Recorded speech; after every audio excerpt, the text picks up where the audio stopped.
तो भाई लोग कैसे हो। आज मैं आप लोग के लिए फिर एक नई कॉमिक्स लेके आया हूँ, असली उत्तराधिकारी। चलिए कहानी स्टार्ट करते हैं। लंबी बीमारी के पश्चात उदयगढ़ के राजा चंद्रभानु का देहांत हो गया। उनका विधि पूर्वक अंतिम संस्कार किया गया। 13 दिन बाद जब राजा चंद्रभानु की मृत्यु के सारे संस्कार पूरे कर लिए गए, बेटा विजय भानु, मैं तुझसे कुछ कहना चाहती हूँ। कहिए माँ, क्या कहना चाहती हैं आप मुझसे? बेटा, यूं तो महाराज चंद्रभानु के इकलौते पुत्र होने के कारण उदयगढ़ के राज सिंहासन पर तुम्हारा हक बनता है, पर तुमसे पहले किसी और का हक इस राज सिंहासन पर है। उसकी बात सुनकर विजय भानु बुरी तरह चौंक पड़ा।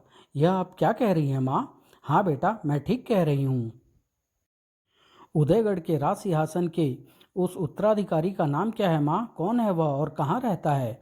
बेटा, मैं प्रारंभ से ही तुम्हें कुछ बताना चाहती हूँ, सुनो। तुम्हारे स्वर्गीय पिता चंद्रभानु और सूर्यभानु दोनों जुड़वा भाई थे। यह आप क्या कह रही हैं माँ? पिताजी महाराज के किसी जुड़वा भाई का जिक्र हमने आज तक नहीं सुना। तुम्हारे पिताजी महाराज सूर्यभानु से बहुत ही ईर्ष्या करते थे, ऐसा क्यों माँ? सूर्यभानु तुम्हारे पिता से हर मामले में श्रेष्ठ थे। बुद्धिमानी, सुंदरता और बाहुबल में वे तुम्हारे पिता से श्रेष्ठ थे, इसलिए तुम्हारे पिता सूर्यभानु से ईर्ष्या करते थे।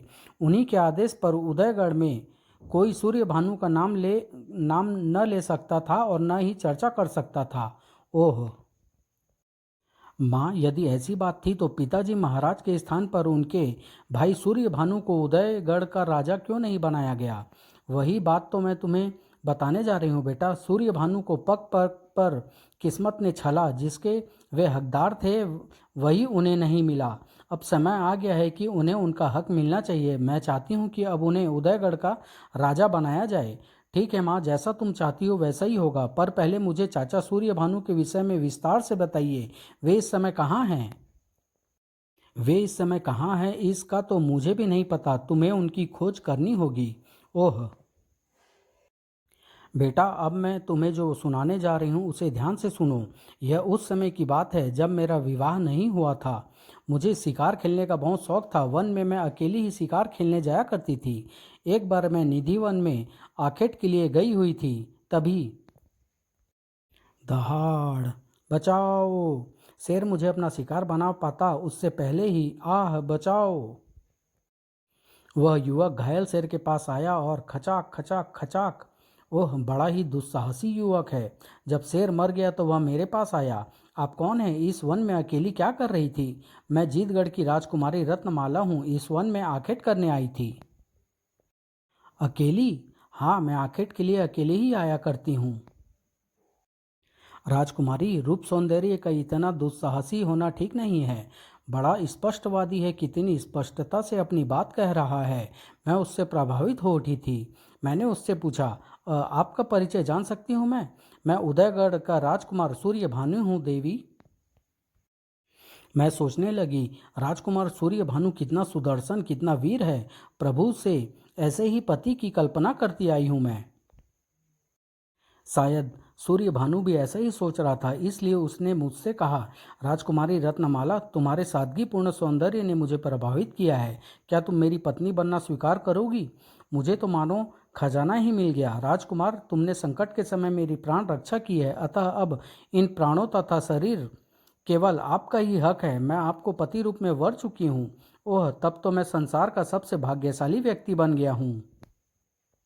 राजकुमारी रत्नमाला, मैं शीघ्र ही अपने पिताजी महाराज द्वारा तुमसे विवाह करने का प्रस्ताव तुम्हारे पिताजी महाराज के पास जीतगढ़ शीघ्र ही भेजवाऊंगा। मैं उस दिन की व्याकुलता से प्रतीक्षा करूंगी राजकुमार। तब निधि वन में हमने एक दूसरे से विदा ली। उसी उसी दिन शाम को सूर्यभानु, संध्या की इस मनोहारी वेला में कक्ष में यूं गुमसुम क्यों बैठे हो? सूर्यभानु चौंका। आओ चंद्रभानु, तुम कुछ परेशान से लग रहे हो। सूर्यभानु, क्या मैं तुम्हारी परेशानी का कारण जान सकता हूँ?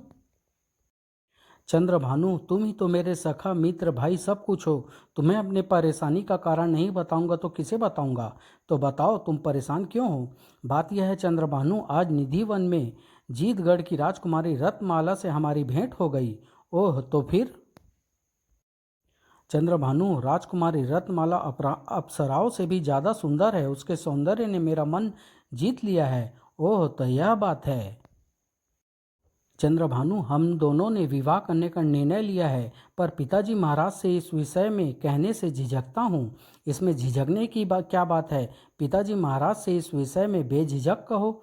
नहीं चंद्रभानु, मेरे मन का संकोच ऐसा नहीं करने देगा मुझे।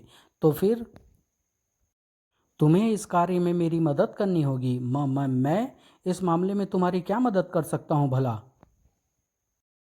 तुम्हें पिताजी महाराज से जाकर इस विषय में बात करनी होगी चंद्रभानु। यानी मैं तुम्हारा दूत बनकर पिताजी महाराज के पास जाऊं? हाँ मेरे प्रिय भाई, तुम्हें ही यह करना है। कर सकोगे मेरे लिए यह सब? क्यों नहीं करूँगा। भाई के काम भाई नहीं आएगा तो कौन आएगा।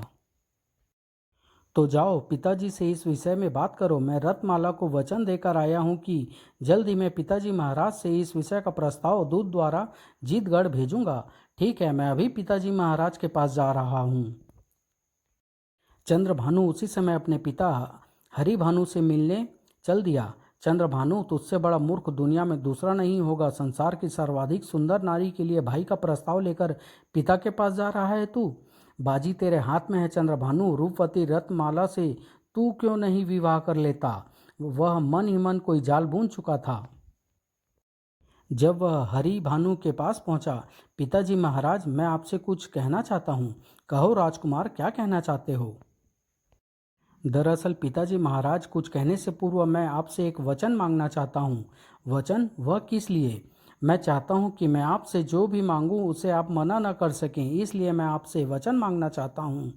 ठीक है, हमने वचन दिया। तुम जो मांगोगे हम वही देंगे राजकुमार। यह एक राजपूत का वचन है।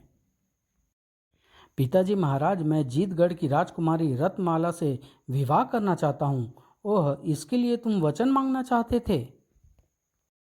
हाँ पिताजी महाराज, यदि रत्नमाला मुझे नहीं मिली तो मैं आत्महत्या कर लूँगा। ओह राजकुमार, हम तुम्हें तुम्हारी बात पूरी करने का वचन दे चुके हैं, इसलिए हम इसी वक्त दूत को जीतगढ़ भेज देंगे। आपने मेरी बात मान ली पिताजी महाराज? हाँ बेटा। हरिभानु ने उसी समय जीतगढ़ के राजा जीतसेन को पत्र लिखा। राजा जीतसेन, हम अपने पुत्र चंद्रभानु के लिए तुम्हारी पुत्री। दूत पत्र लेकर रात में ही जीतगढ़ रवाना हो गया। दूसरी ओर चंद्रभानु, तुमने पिताजी महाराज से तुमने मेरे और रत्नमाला के बारे में बात की? सूर्यभानु, सुबह तुम पिताजी महाराज के पास जाना, तुम्हें सारी बात मालूम हो जाएगी। उस रात नींद सूर्यभानु से कोसों दूर थी। पिताजी निश्चय ही मेरी बात मान लेंगे। चंद्रभानु को पिताजी के पास भेजकर मैंने ठीक ही किया। रत्नमाला की बात पिताजी महाराज के कानों में तो पड़ चुकी है। अब मैं बेहिचक पिताजी से इस विषय में बात कर सकता हूँ। अगले दिन प्रातः, आओ बेटा सूर्यभानु, कैसे आए? पिताजी महाराज, कल रात चंद्रभानु ने जीतगढ़ की राजकुमारी रत्नमाला के विषय में आपसे बात की थी?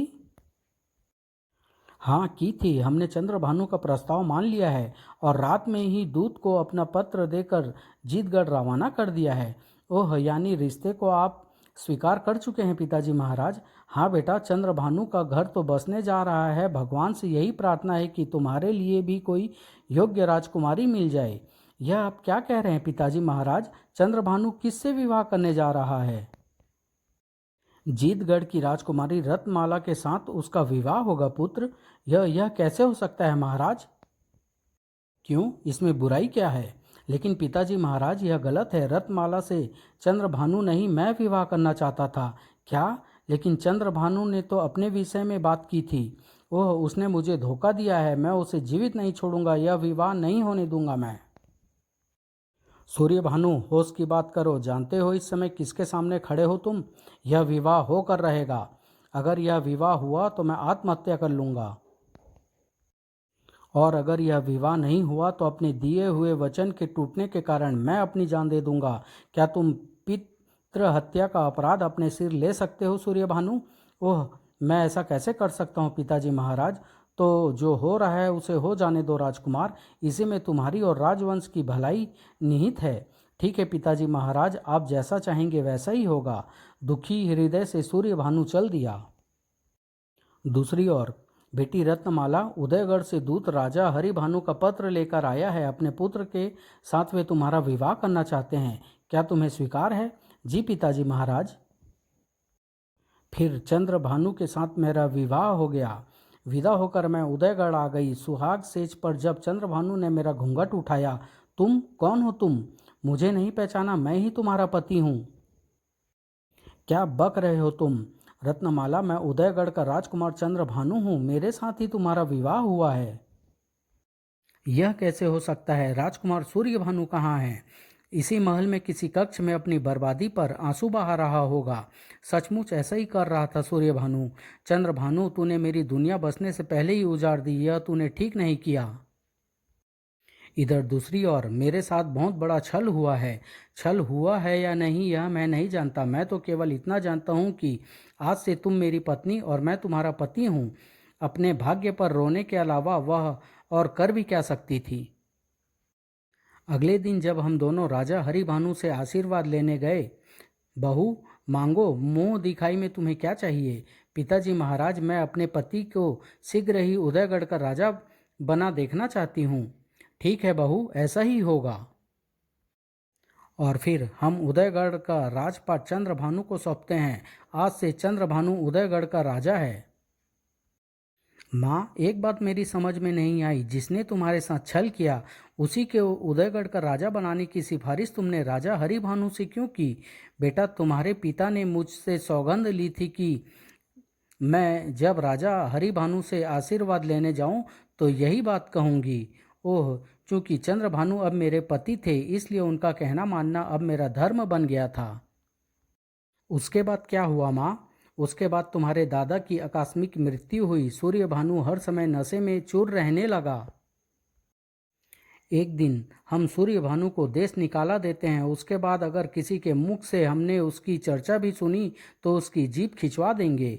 पिताजी महाराज को राजपाट तो मिल गया था, फिर चाचा सूर्यभानु के साथ उन्होंने ऐसा क्यों किया? बेटा, चंद्रभानु राजा तो बन गए थे पर उन्हें हर समय सूर्यभानु से खटका लगा रहता था, इसलिए उन्होंने उसे देश निकाला दे दिया। सूर्यभानु उदयगढ़ छोड़कर चला गया, फिर उसका कुछ पता नहीं चला। तुम उसकी खोज करोगे और उसे उसका हक दिलाओगे। सचमुच चाचा सूर्यभानु के साथ अन्याय हुआ है माँ। मैं उनकी खोज अवश्य करूँगा। अगले दिन वह सूर्यभानु की खोज में निकल पड़ा। चाचा सूर्यभानु को मैंने आज तक देखा नहीं है, न ही उनका कोई चित्र देखा है। फिर उनकी खोज कैसे कर पाऊंगा मैं? और सर्वप्रथम वह कुलगुरु के आश्रम में गया। कुलगुरु प्रणाम। ओह विजय भानु, यहाँ कैसे आना हुआ?